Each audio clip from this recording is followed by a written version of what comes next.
Hello, and welcome to Day 2 of Beyond the Trailers coverage of Marvel's The Avengers Phase 2. Yesterday was all about Iron Man 3, while today Thor 2 is front and center, which is set to hit theaters next year in November.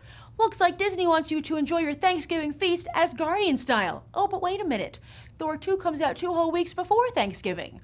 Understandably, it doesn't want to come out against The Hunger Games 2 Catching Fire on the 22nd, but surely it can take Frozen on Thanksgiving weekend.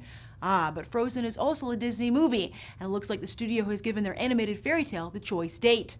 Like Thor and Loki, it appears Disney's son has some tough choices to make over which child to favor.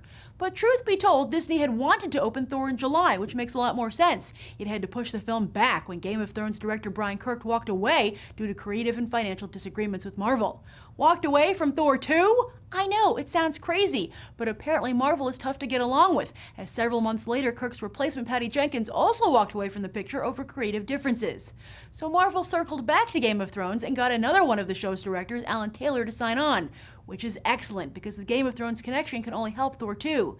And Thor 2 will be a lot like Game of Thrones, with Thor traveling the 9 realms where chaos has erupted since the destruction of the Bifrost, which is the cool word for Rainbow Bridge.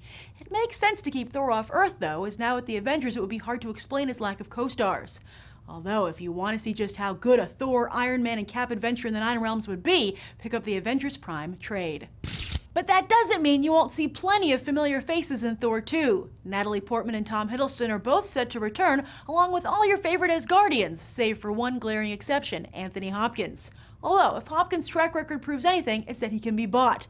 And well, you can't really have Thor 2 without Odin. What about Branagh, who did such a fantastic job launching the franchise?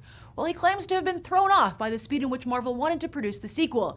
But I think Branagh likes to be in front of the camera as much as behind it, and Thor 2 would tilt the scales a little too far in one direction. But you can also expect new cast members for Thor 2, including a brand new villain. Who will it be? The Enchantress? Hela? Thor fights a lot of women. He also dates a lot of women too, which begs the question of just how much like Game of Thrones the sequel could get. So how important do you think Thor is to the Marvel Cinematic Universe and Marvel Studios? It outgrossed Captain America by about $100 million, yet still finds itself in Iron Man's exhaust fumes.